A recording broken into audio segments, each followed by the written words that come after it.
Good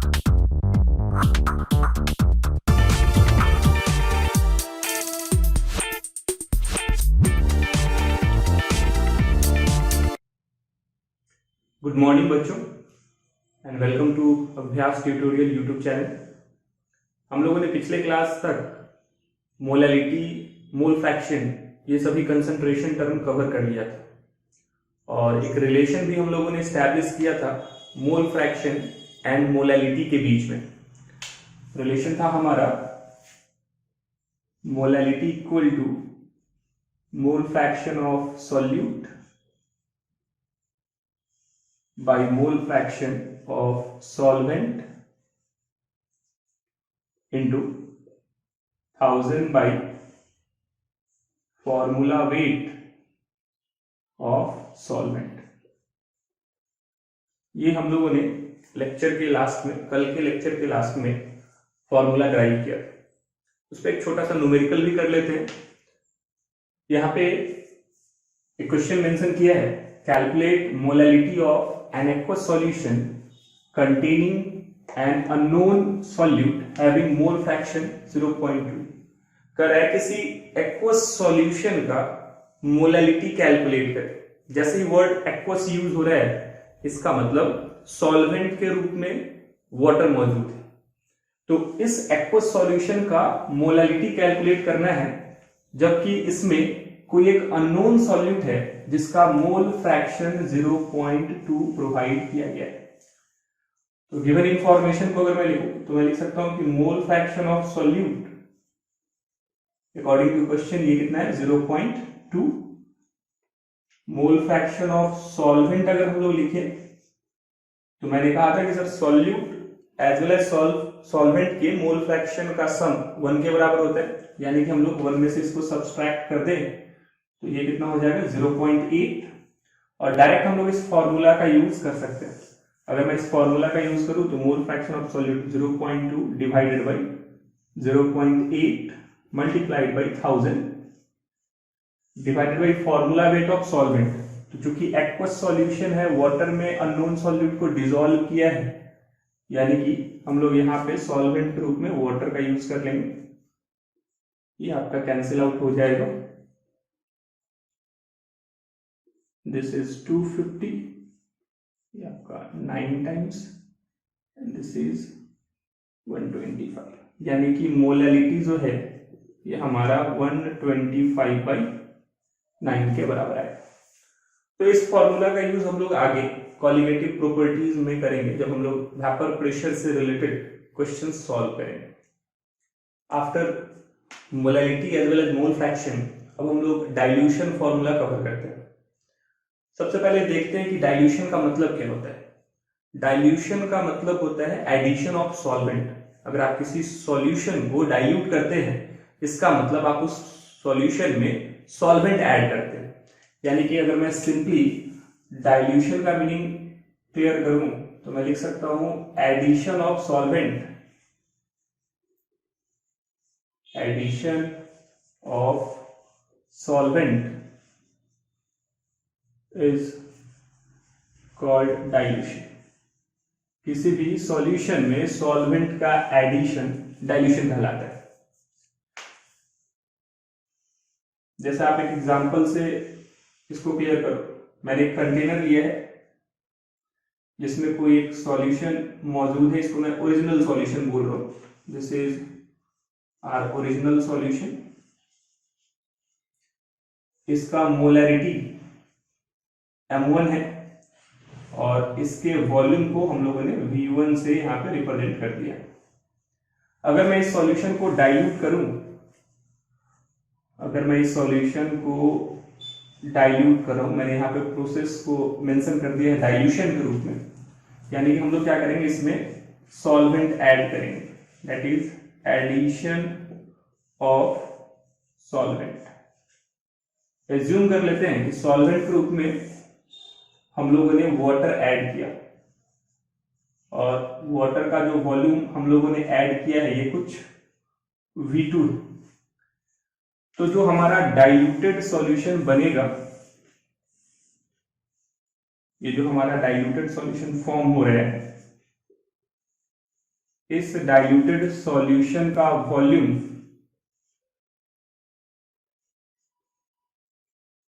हो जाएगा V1 plus V2।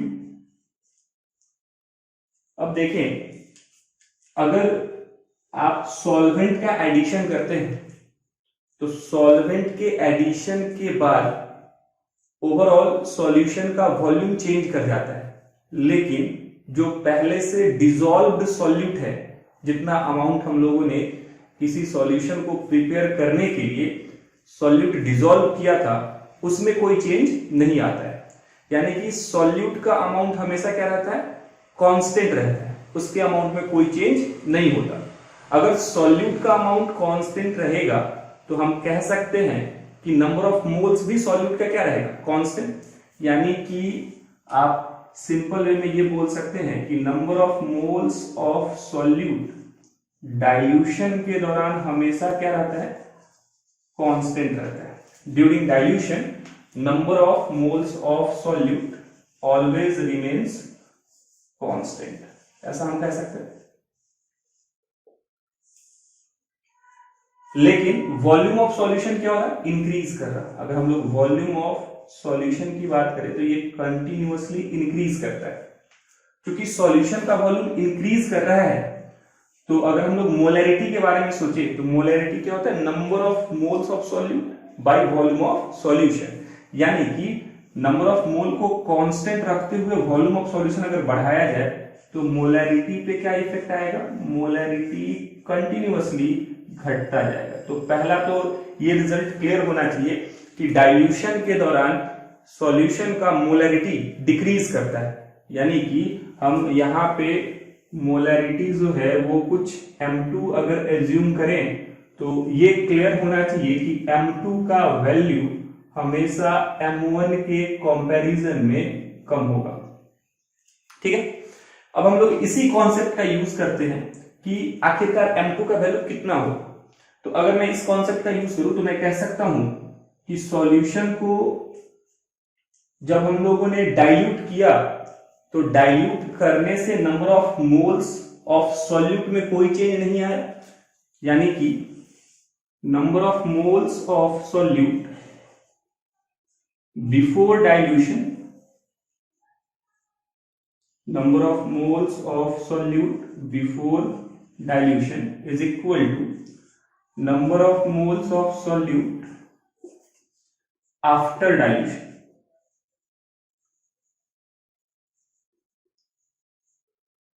Dilute करने से पहले एज वेल एज डाइल्यूट करने से बाद हमारा number of moles of solute जो है वो सेम ही। अगर मैं number of moles of solute को लिखूं तो मोलैरिटी का मैं यूज कर रहा हूं। मोलैरिटी इक्वल टू क्या होता है, number of moles of solute by volume of solution. यानी कि अगर हम लोग number of moles of solute यहां से कैलकुलेट करें तो ये क्या हो जाएगा, मोलैरिटी इनटू वॉल्यूम। तो यहां पे मैं लिख सकता हूं M1 इंटू V1। पहले मोलैरिटी M1 था और वॉल्यूम V1 था। आफ्टर डाइल्यूशन मोलैरिटी कितना हो गया, M2, और वॉल्यूम कितना हो गया है, V1 प्लस V2। तो अगर मैं यहां से M2 कैलकुलेट करूं यानी कि फाइनल मोलैरिटी कैलकुलेट करूं तो ये हमारा हो जाएगा M1 V1 divided by V1 plus V2। तो इस तरीके से हम लोग किसी भी डाइल्यूटेड सॉल्यूशन का मोलैरिटी कैलकुलेट कर सकते हैं। यानी कि आप सिंपल वे में सोचिए कि सॉल्वेंट को ऐड करने से मोलैरिटी में कितना चेंज आएगा, ये हम लोग कैलकुलेट कर सकते हैं। तो हम लोग एक प्रॉब्लम से डाइल्यूशन फॉर्मूला को अच्छे तरीके से और क्लियर करते हैं। यहाँ पे कह रहा है कि how much water should be added in 500 ml of semi molar HCl solution to make it deci molar. कितना water semi molar HCl solution में ऐड किया जाए जिससे वो सॉल्यूशन आपका डेसी मोलर हो जाए। पहले इन दोनों टर्म का मीनिंग क्लियर कर लेते हैं। सेमी मोलर का मतलब क्या होता है, as well as deci molar का मतलब क्या होता है। अगर कहीं पे ये आप साइड में नोट कर लेंगे, अगर कहीं पे लिखा हुआ है मोलर सॉल्यूशन, कहीं पे मेंशन है मोलर सॉल्यूशन, तो इसका मतलब मोलैरिटी 1m के बराबर, यानी कि आप कह सकते हैं मोलैरिटी जो है वो 1 है। अगर सेमी मोलर कहा जा रहा है, semi molar solution, semi molar solution के लिए मोलरिटी हम लोग बताएंगे 1/2। सेमी का मतलब आधा होता है। जैसे आप सिंपल में कहें फाइनल के पहले क्या होता है, सेमीफाइनल, और सेमीफाइनल में हमको आधा रिजल्ट मिलता है ना। तो सेमी मोलर सॉल्यूशन के लिए मोलरिटी कितना हो जाएगा 1/2। अगर डेसी मोलर कहा जाए तो डेसी मोलर सॉल्यूशन के लिए मोलरिटी हम लोग बोलेंगे 1/10। In the similar way centimolar कहा जा सकता है, सेंटीमोलर सॉल्यूशन, और सेंटीमोलर सॉल्यूशन के केस में हम लोग मोलरिटी को कितना मेंशन करेंगे 1/100। तो इस तरीके से हम लोग molar, semi molar, centimolar, millimolar solution define कर सकते हैं और उसका मोलरिटी हम लोग मेंशन कर सकते हैं। सेमी तरीके से नॉर्मल सॉल्यूशन कहा जा सकता है। अगर नॉर्मल सॉल्यूशन यूज किया जाए क्वेश्चंस में तो उस केस में नॉर्मलिटी 1 के बराबर हम लोग एज्यूम कर सकते हैं। ऐसे नॉर्मलिटी आपने 11th में पढ़ा होगा। सॉल्यूशन एंड क्वालिटेटिव प्रॉपर्टीज में इसकी आवश्यकता नहीं है, लेकिन फिर भी अगर नॉर्मल सॉल्यूशन की बात करें तो नॉर्मलिटी इसका 1/1n के बराबर होगा। अगर मैं बात करूं सेमी नॉर्मल सॉल्यूशन, तो सेमी नॉर्मल सॉल्यूशन के लिए नॉर्मलिटी हो जाएगा 1/2n। इसी तरीके से deci normal, centi normal solution आपका होगा। ठीक है, अब हम लोग अपने क्वेश्चन पे आते हैं। तो क्वेश्चन में आपको सॉल्यूशन का वॉल्यूम जो है वो 500 ml प्रोवाइड कर दिया गया, यानी कि इनिशियली जो हमारा HCl सॉल्यूशन था, ओरिजिनल HCl सॉल्यूशन आप ऐसे कहें, ओरिजिनल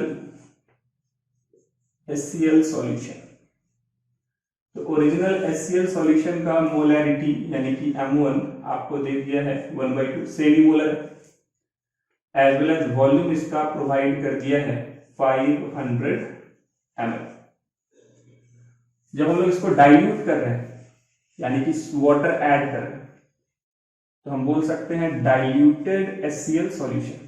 तो डाइल्यूटेड HCl सॉल्यूशन का मोलैरिटी ऑब्वियस है घटेगा, और घट के कितना हो गया डेसी मोलर यानी कि 1/10। इसको मैं M2 से इंडिकेट कर रहा हूं, और जो फाइनल वॉल्यूम है, फाइनल वॉल्यूम है उसको मैं V2 मान ले रहा हूं, या आप ऐसा कर सकते हैं कि फाइनल वॉल्यूम जो होगा सॉल्यूशन का, फाइनल वॉल्यूम जो होगा वो V1 प्लस V2 यानी कि 500 प्लस V2 के बराबर हो जाएगा। तो आप ऐसे सिंपल वे में लिख दें कि फाइनल वॉल्यूम हमारा कितना हो गया V2। तो हम लोग क्या लिख सकते हैं, तो जितने मोल्स डाइल्यूट करने से पहले डिसॉल्व थे उतने ही मोल्स डाइल्यूट करने के बाद भी मौजूद होंगे, क्योंकि हम लोग हमेशा सॉल्वेंट को ऐड करते हैं, सॉल्वेंट के अमाउंट में कोई चेंज नहीं होता। तो मैं लिख सकता हूं यहां से number of moles of solute before dilution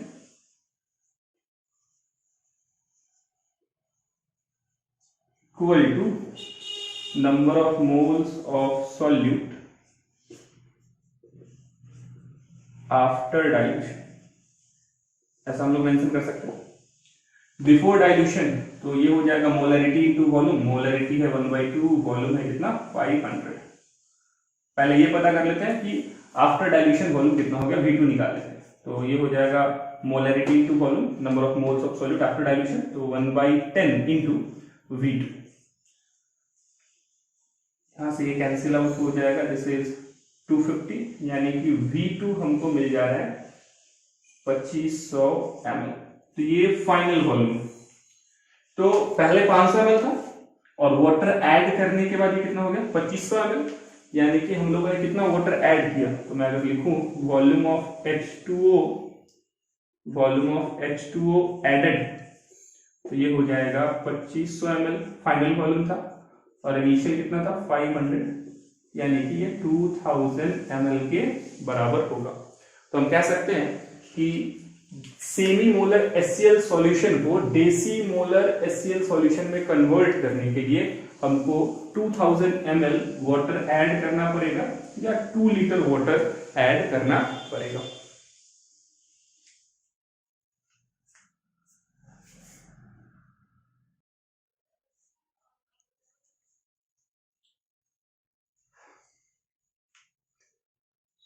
तो अब हम लोग मोलैरिटी ऑफ मिक्सचर कैलकुलेट करते हैं।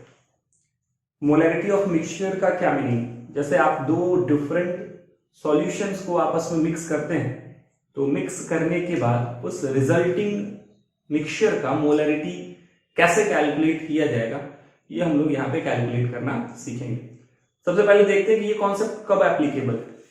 तो ध्यान ये रखना है कि मोलैरिटी ऑफ मिक्सचर का concept mainly non reacting mixtures के लिए ही यूज होता है, यानी कि वैसे मिक्सचर्स जिसके कंपोनेंट आपस में रिएक्शन ना करें, तो उस तरह के नॉन रिएक्टिंग मिक्सचर्स के लिए हम लोग ये कॉन्सेप्ट अप्लाई करेंगे।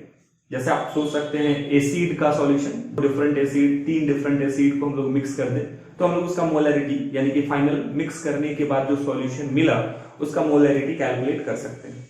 या बेसिस को मिक्स कर दिया जाए, या सिंपल वे में आप कहें कि सेम नेचर वाले सब्सटेंस को अगर आपस में मिक्स करें तो वो नॉन रिएक्टिंग मिक्सचर बनाएगा, और नॉन रिएक्टिंग मिक्सचर के लिए हम लोग ये कॉन्सेप्ट अप्लाई कर सकते हैं।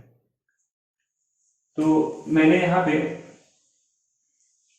डिफरेंट सॉल्यूशंस लिया है।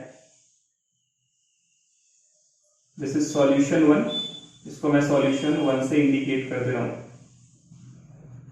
इसके मोलैरिटी को आप M1 एज्यूम कर, इसका मोलैरिटी हम लोग मान ले रहे हैं M1, और इसका वॉल्यूम हम लोग V1 एज्यूम कर ले रहे हैं। इसको किसी दूसरे सॉल्यूशन के साथ मिक्स कर दिया जा रहा है, इसको मैं सॉल्यूशन 2 से इंडिकेट कर रहा हूं, सॉल्यूशन 2। इसके मोलैरिटी को M2 और वॉल्यूम को मैंने V2 यहां पे मेंशन किया। ध्यान रखना है कि ये दोनों ऐसे सब्सटेंसेस है जो आपस में रिएक्ट नहीं करें। जैसे अगर मैं इसको एसिड के रूप में रिप्रेजेंट करूं तो ये भी हमारा क्या हो सकता है, एसिड हो सकता है। अगर मैं इसको बेस मानता तो ये भी बेस होता। अगर मैं इसको साल्ट एज्यूम करता तो ये भी साल्ट होता है, लेकिन कंडीशन है कि दोनों साल्ट में कम से कम एक आयन कॉमन होना चाहिए। जैसे मान लो कि मैंने इसको NaCl एज्यूम किया, NaCl सॉल्यूशन एज्यूम किया, तो इसको मैं क्या मानूंगा, Cl आयन कंटेन करने वाला ही कोई दूसरा साल्ट का सॉल्यूशन। तो NaCl और MgCl2 में कोई रिएक्शन नहीं होगा। जब दो सॉल्यूशन कम से कम एक कॉमन आयन कंटेन करते हैं तो उनके बीच रिएक्शन नहीं होता। तो इन दोनों को अगर हम लोग मिक्स करें, मैं इन दोनों सॉल्यूशन को आपस में मिक्स कर दे रहा हूं, तो आफ्टर मिक्सिंग जो हमारा सॉल्यूशन बनेगा उसका मोलैरिटी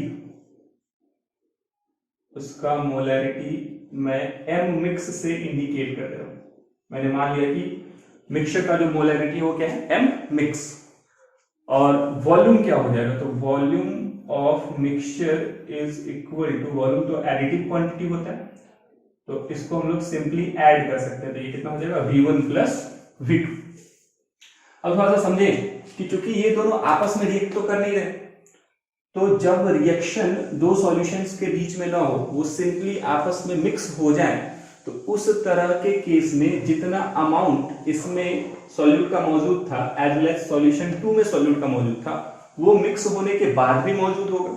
यानी कि हम कह सकते हैं कि total number of moles of solute before mixing is equal to total number of moles of solute after mixing. Amount अगर फिक्स है तो अमाउंट फिक्स होने के कारण मोल्स भी क्या हो जाएगा, फिक्स हो जाएगा, क्योंकि नंबर ऑफ मोल क्या होता है, मेड बाई फॉर्मूला बाई। तो हम लोग इसी कॉन्सेप्ट का यहां पे यूज करेंगे। हम बोलेंगे number of moles of solute before mixing is equal to number of moles of solute after mixing, मिक्स करने के बाद एज वेल एज मिक्स करने से पहले number of moles of solute जो होंगे वो क्या होंगे, सेम होंगे। नंबर ऑफ मोल्स को हम लोग कैसे लिखते हैं, अगर मोलैरिटी पता हो, वॉल्यूम पता हो, तो मोलैरिटी इनटू वॉल्यूम। तो इसका अगर मोल्स लिखा जाए तो ये सॉल्यूशन फर्स्ट का नंबर ऑफ मोल्स हो जाएगा m1 इंटू v1। सॉल्यूशन 2 के लिए कितना लिख सकते हैं, तो ये हो जाएगा हमारे लिए m2 इंटू v2। और ये मिक्सचर के नंबर ऑफ मोल्स के बराबर हो जाएगा, और मिक्सचर में सॉल्यूट का मोल्स कितना होगा, तो उसका मोलैरिटी है m मिक्स, और वॉल्यूम कितना है v1 प्लस v2। यानी कि अगर मैं यहां से मिक्सचर का मोलैरिटी कैलकुलेट करूं, मोलैरिटी ऑफ मिक्सचर, तो मोलैरिटी ऑफ मिक्सचर हमारा कितना आ जाएगा, m1 v1 plus m2 v2 divided by v1 plus v2। तो ये हमारे लिए फाइनली मिक्सचर के मोलैरिटी का फॉर्मूला हो गया, जहां पे m1 क्या इंडिकेट कर रहा है, molarity of first solution, v1 volume of first solution, m2 molarity of second solution, and v2 is the volume of second solution. यानी कि हम लोग इस तरीके से मिक्सचर के मोलैरिटी को कैलकुलेट कर सकते हैं। थोड़ा सा इसको हम लोग जनरलाइज करते हैं, यानी कि ऐसा सोचते हैं कि यहाँ पे 2 सॉल्यूशंस मौजूद है, अगर 3 सॉल्यूशन होता तो 4 सॉल्यूशंस को हम लोग मिक्स करते हैं, 5 सॉल्यूशन को मिक्स कर सकते हैं। तो अगर हम लोग इसको जनरल फॉर्म में रिप्रेजेंट करें, यानी कि बहुत सारे सॉल्यूशंस को अगर मिक्स किया जाता तो मोलैरिटी ऑफ मिक्सचर क्या होता, तो उसी सेम तरीके से हम लोग अगर एक और सॉल्यूशन यहाँ पे मौजूद होता तो क्या लिखते हैं, m1 v1 plus m2 v2 plus तीसरे सॉल्यूशन का मोलैरिटी मान लेते m3, वॉल्यूम मान लेते v3, तो m3 v3 ऐड कर देते। इस तरीके से हम लोग आगे बढ़ते जाते हैं, और वॉल्यूम ऑफ मिक्सचर कितना हो जाता, तो v1 plus v2 plus v3। यानी कि हम लोग सेम ही तरीके से इसको रिप्रेजेंट कर देंगे, लिखेंगे m1 v1 plus m2 v2 plus m3 v3 plus dot dot dot dot, जितने भी सॉल्यूशंस आप मिक्स कर रहे हैं वहां तक ये जाएगा, divided by v1 plus v2 plus v3 dot. इस तरीके से हम लोग इसको जनरल फॉर्म में रिप्रेजेंट कर सकते हैं। अगर मैं इसी को समेशन के फॉर्म में लिखूं, मैं लिख सकता हूं molarity of mixture equal to summation of mi vi, जहां पे i इक्वल टू 1 से लेकर के n तक हो सकता है। n यहां पे इंडिकेट करेगा कि कितने सॉल्यूशंस को आप आपस में मिक्स कर रहे हैं, और नीचे में हो जाएगा समेशन ऑफ vi, और यहां पे भी i 1 से लेकर के n तक होगा। तो इस तरीके से आप मोलैरिटी ऑफ मिक्सचर कैलकुलेट कर सकते हैं।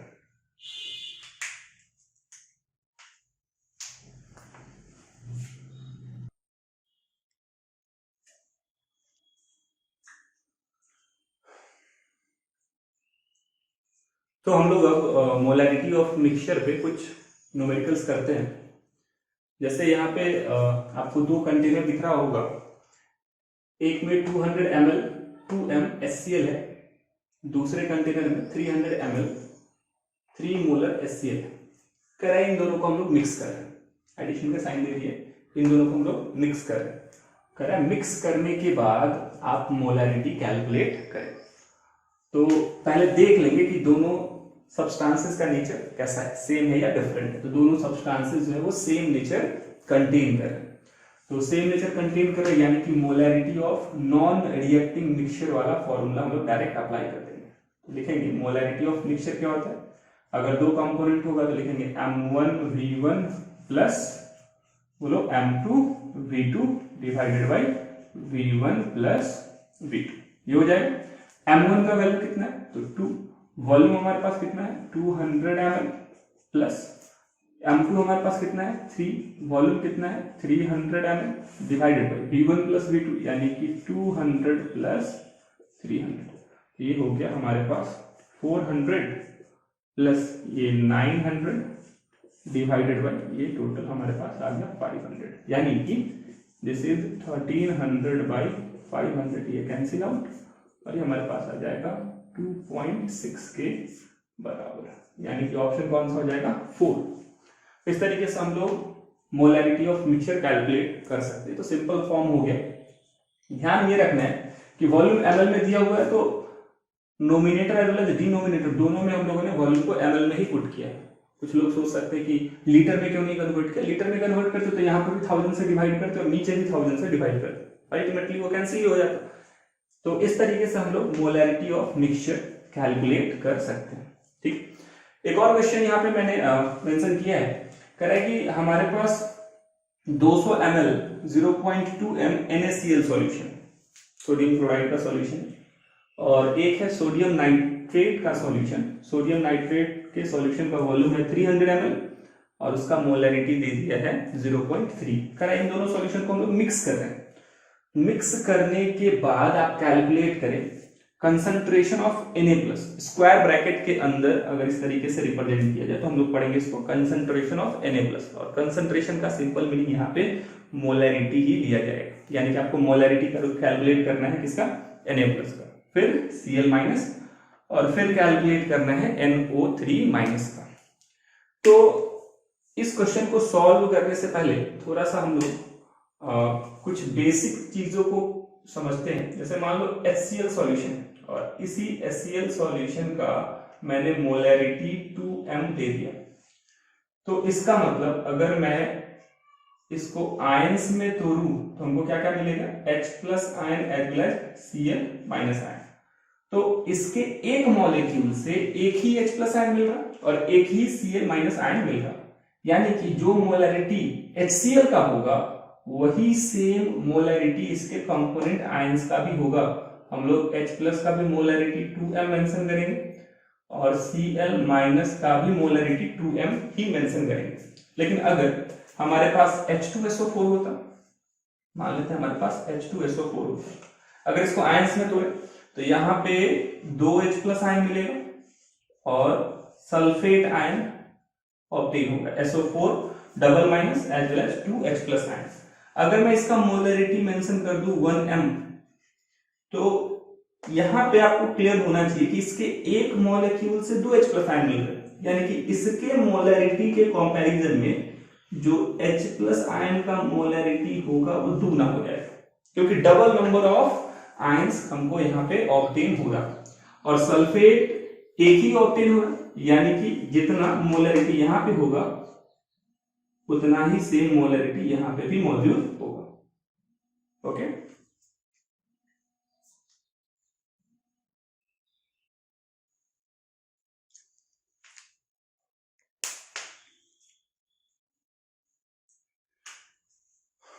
तो मेरे ख्याल से आप ये समझ गए होंगे कि कंपोनेंट आयंस के मोलैरिटी को कैसे हम लोग डिटरमाइन कर सकते हैं। तो यहाँ पे हमको पहले कैलकुलेट करना है Na+ आयन का कंसंट्रेशन। तो Na+ आयन के कंसंट्रेशन को कैलकुलेट करने के लिए हम लोग मिक्सचर वाला ही कॉन्सेप्ट अप्लाई करेंगे, सेम ही तरीके से आगे बढ़ेंगे। तो देखिए, मैं अगर Na+ आयन का कॉन्सेंट्रेशन कैलकुलेट करूं, Na+ आयन का कॉन्सेंट्रेशन इक्वल टू हो जाएगा, अच्छा Na+ का सोर्स कौन कौन सा है, तो Na+ का सोर्स है NaCl as well as NaNO3 भी, यानी कि यहां से भी Na+ आयन मिलेगा एज वेल एज यहां से भी Na+ आयन हमको ऑब्टेन होगा। तो यहाँ पे अगर मैं सोचूं कि कितने Na+ आयन मिल रहे होंगे, तो एक ही मिल रहा होगा, यानी कि Na+ का जो मोलैरिटी होगा वो कितना हो जाएगा 0.2, और यहाँ पे Na+ का मोलैरिटी कितना 0.3, यानी कि अगर मैं इस मोलैरिटी को एज्यूम कर लूं M1, तो 0.2 इंटू इसका वॉल्यूम 200 प्लस इसके लिए मोलैरिटी कितना है 0.3 M2 मान लेते हैं, मल्टीप्लाइड बाई इसका वॉल्यूम कितना 300, ये हो गया M1V1 प्लस M2V2। ध्यान ये रखना है कि फॉर्मूला सेम ही यूज करेंगे, लेकिन जिस आयन के रिस्पेक्ट में आप काम कर रहे हैं उसके सोर्स को ढूंढेंगे एज वेल एज उसी का मोलैरिटी यहाँ पे मेंशन करेंगे, और टोटल वॉल्यूम ऑफ सॉल्यूशन कितना हो जाएगा 500, यानी कि this is equal to 40 plus ये हमारे पास कितना हो जाएगा 90 डिवाइडेड बाई 500, ये वैल्यू आ जाएगा 130 बाई 500, यानी कि इसको कैंसिल आउट करें तो ये 13/50 के बराबर। एक पार्ट हम लोगों ने कैलकुलेट कर लिया Na+ का। अगर हम लोग Cl- के पास आए तो Cl माइनस का जो मोलरिटी होगा, पहले देखेंगे Cl माइनस आयन का सोर्स कौन सा है। तो Cl माइनस आयन का सोर्स है NaCl, यहीं से Cl माइनस आयन मिलेगा, यहां से तो ऑब्टेन नहीं होगा, यहाँ पे तो कोई Cl माइनस आयन आपको नहीं दिख रहा होगा। यानी कि अगर मैं इसके कॉरेस्पॉन्डिंग मोलरिटी लिखूं तो कितना होगा 0.2, क्योंकि एक ही Cl माइनस आयन मिल रहा, और इसका वॉल्यूम कितना 200, और कोई सोर्स तो है नहीं। लेकिन चूंकि दोनों सॉल्यूशन को मिक्स कर रहे हैं तो वॉल्यूम पूरा कंसीडर किया जाएगा, यानी कि 200 प्लस 300 दैट इज 500। तो ये हमारे पास कितना हो जाएगा 40/500 यानी कि 4/50। अब अगर हम लोग NO3 माइनस आयन के लिए वर्क करें तो NO3 माइनस आयन का सोर्स कौन सा है, नाइट्रेट आयन का सोर्स कौन सा है NaNO3। तो यहाँ पे इसका मोलरिटी कितना है 0.3 इंटू इसका वॉल्यूम है 300 divided by total volume of solution कितना हो जाएगा 500। ये हमारे पास आ जाएगा 90/500 यानी कि 9/50। तो इस तरीके से हम लोग कंपोनेंट आयंस के कंसंट्रेशन को कैलकुलेट कर सकते हैं मिक्सिंग के बाद। मैं फिर से रिपीट करता हूं, आपको क्या करना है कि सबसे पहले जिस आयन का कंसंट्रेशन निकालना है उसका सोर्स देखे कौन कौन सा है, उसके कॉरेस्पॉन्डिंग ये भी पता कर ले कि ये कितने आयंस को प्रोवाइड कर रहा और उसका मोलरिटी कितना हो। जैसे यहां से एक ही Na प्लस आयन मिल रहा, इसका मोलरिटी 0.2 ही रह गया। अगर 2 Na प्लस आयन मिलता तो डबल कर देते, ठीक है। और फिर आप इसी सेम फॉर्मूला का यूज करें M1V1 plus M2V2 divided by V1 plus V2 और कैलकुलेट कर सकते हैं आप कंसंट्रेशन ऑफ कंपोनेंट आयंस। तो हम लोग मोलरिटी ऑफ मिक्सचर पे कुछ और न्यूमेरिकल्स कवर करते हैं। जैसे यहाँ पे आपको इस क्वेश्चन में टोटल 4 सॉल्यूशन दिया गया है। 200 ml 2m NaCl है, इसको मिक्स कर दिया है हम लोगों ने 300 ml 3m MgCl2 के साथ, as well as 500 ml 4m AlCl3 है, साथ ही साथ 1 लीटर ऑफ वाटर। तो टोटल 4 सॉल्यूशंस हैं और इन चारों सॉल्यूशंस को मिक्स करने के बाद हमको Na plus ion, Mg plus 2 ion, Al plus 3 as well as Cl minus ion का कॉन्सेंट्रेशन कैलकुलेट करना है। तो सबसे पहले अगर हम लोग Na प्लस आयन का कॉन्सेंट्रेशन कैलकुलेट करें तो हम लोग Na प्लस आयन के सोर्स को देखेंगे कि Na प्लस आयन मिल कहां से रहा है। तो Na प्लस आयन हमको NaCl सॉल्यूशन से मिलेगा। ओवरऑल प्रत्येक NaCl का मॉलिक्यूल एक ही Na प्लस आयन प्रोवाइड कर सकता है, इस कारण से ओवरऑल Na प्लस आयन का जो कंसंट्रेशन होगा इस सॉल्यूशन में वो कितना हो जाएगा 2m। अगर 2 Na प्लस प्रोवाइड करता तो डबल कर देते, यानी कि मैं लिख सकता हूं इसका मोलरिटी 2 इंटू वॉल्यूम 200 और फर्दर कोई सोर्स है नहीं। टोटल वॉल्यूम ऑफ सॉल्यूशन लिखे तो यहाँ पे NaCl का वॉल्यूम 200, MgCl2 का 300 ml, AlCl3 का 500 और क्योंकि 1 लीटर वाटर है तो वहां से 1000 ml और आ जाएगा। देखो वाटर को भी हम लोग कंसिडर करेंगे क्योंकि चारों को मिक्स करने के बाद वॉल्यूम तो ऑब्वियसली सभी का काउंट किया जाएगा ना। तो ओवरऑल जो हमारे पास टोटल वॉल्यूम हो जाएगा नीचे ये 2000 ml के बराबर हो जाएगा और इसको हम लोग कैंसिल आउट करें तो ये 1/5 के बराबर आ जाएगा, यानी कि Na प्लस आयन का कॉन्सेंट्रेशन हो गया 1/5। इसी तरीके से अगर हम लोग Mg प्लस 2 आयन का कॉन्सेंट्रेशन कैलकुलेट करें तो Mg प्लस 2 आयन का सोर्स कौन सा है मैग्नीशियम क्लोराइड यानी कि MgCl2। यहां से अगर हम लोग लिखें तो इसका मोलरिटी 3, क्योंकि एक ही Mg प्लस 2 आयन मिल रहा, वॉल्यूम है 300 ml divided by total volume कितना हो जाएगा तो 2000 ml, यानी कि ये हो जाएगा 900/2000। ये कैंसिल आउट और वैल्यू हमारे पास आ जाएगा 9/20। तीसरे पार्ट की तरफ मूव करें। तीसरा पार्ट में हमको Al प्लस 3 आयन का कॉन्सेंट्रेशन कैलकुलेट करना है।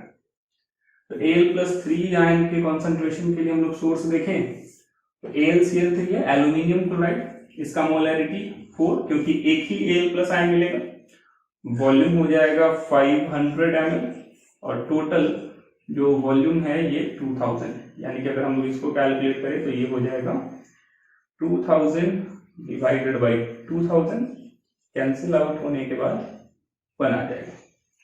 And the last one, this is important, इसको आप अच्छे से कवर करेंगे, यहाँ पे बहुत सारी चीजें आपको ध्यान में रखनी है। तो चौथे केस को अगर हम लोग कैलकुलेट करें यानी कि Cl माइनस आयन के कॉन्सेंट्रेशन को, तो Cl माइनस आयन के कॉन्सेंट्रेशन को कैलकुलेट करते हैं। तो सोर्स कौन कौन से? सोर्स है एक NaCl, दूसरा है MgCl2, तीसरा है AlCl3।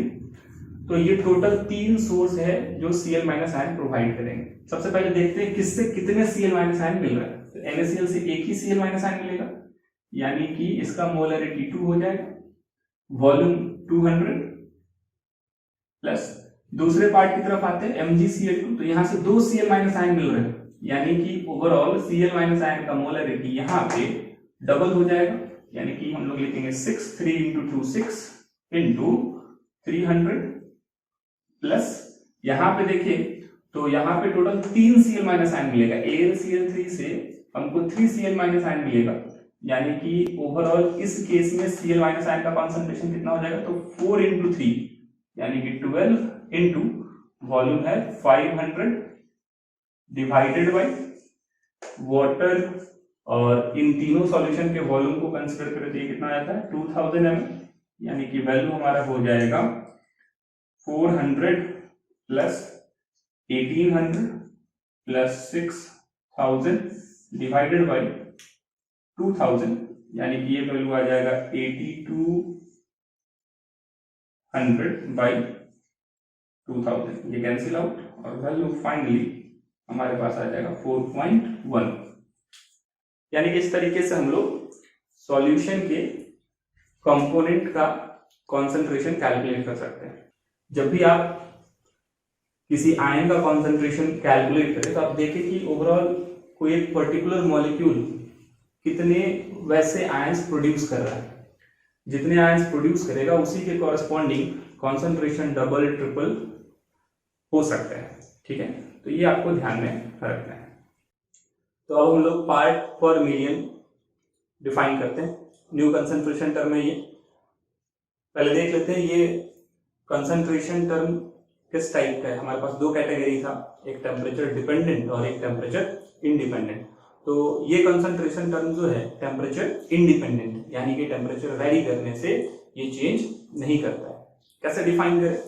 तो जैसे आप परसेंटेज कॉन्सेंट्रेशन को डिफाइन कर रहे थे, समहाउ इसका भी डेफिनेशन सेम ही तरह का है, लेकिन परसेंटेज कॉन्सेंट्रेशन में हम लोग 100 के रिस्पेक्ट में डिफिनीशन दे रहे थे, लेकिन यहाँ पे 1 मिलियन ग्राम सॉल्यूशन के रिस्पेक्ट में हम लोग पार्ट पर मिलियन को डिफाइन करेंगे।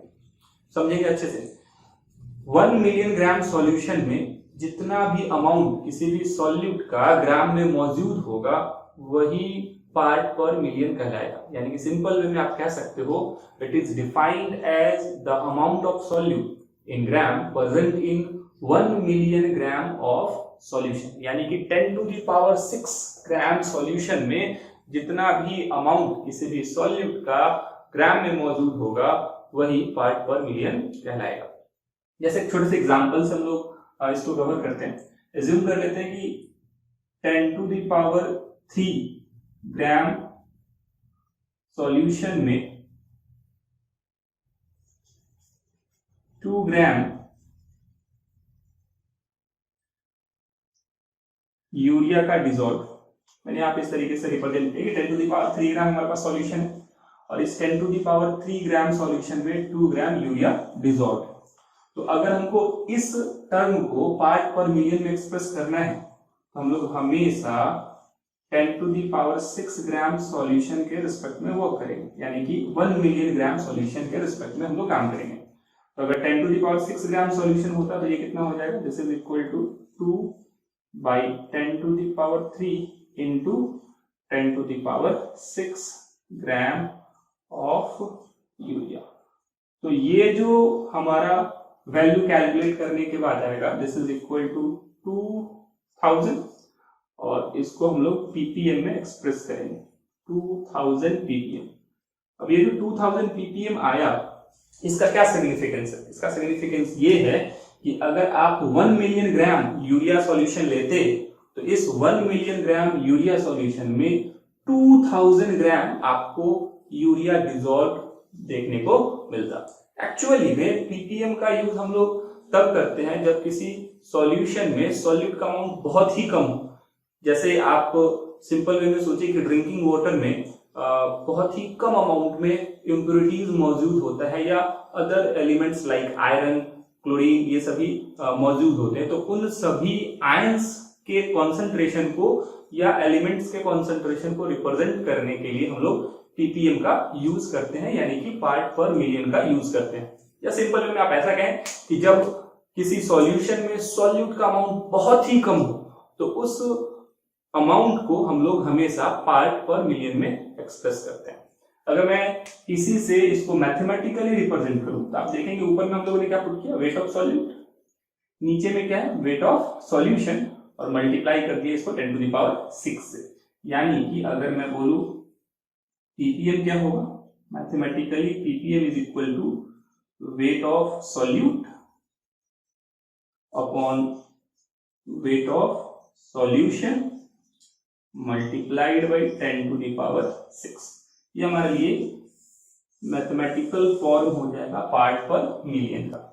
अगर मैं इसी को एक और फॉर्म में कन्वर्ट करूं तो मैं इसको लिख सकता हूं wait of solute divided by weight of solution, इसमें से 100 बाहर निकाल लेते हैं और इसको 10 to the power 4 से हम लोग फर्दर मल्टीप्लाई कर देते हैं। तो ये 10 to the power 4 और ये 10 to the power 2 फाइनली मिलकर के 10 to the power 6 हो जाएगा।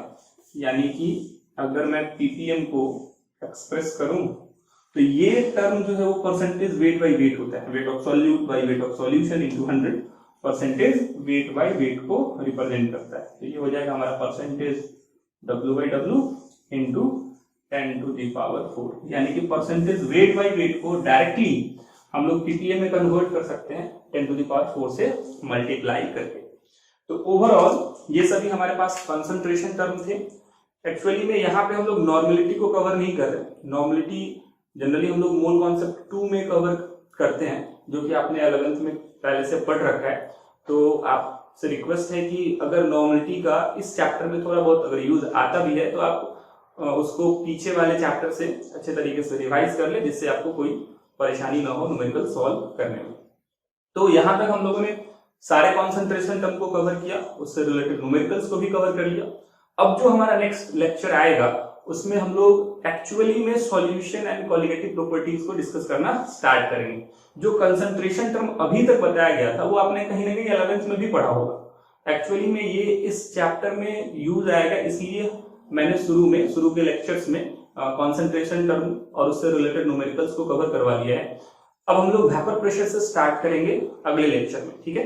तो आपका काम ये है कि सभी लेक्चर्स को अच्छे तरीके से आप देखें, जहां पे भी जरूरत हो उसे पॉज करें, नोट्स बनाएं और उससे रिलेटेड न्यूमेरिकल्स को सॉल्व करें। और इसके एंड में मैं सॉल्यूशन एंड कॉलिगेटिव प्रॉपर्टीज का असाइनमेंट भी ऐड कर दूंगा और उसमें सेक्शन बी में कंसंट्रेशन टर्म में आप उसको सॉल्व कर लेंगे।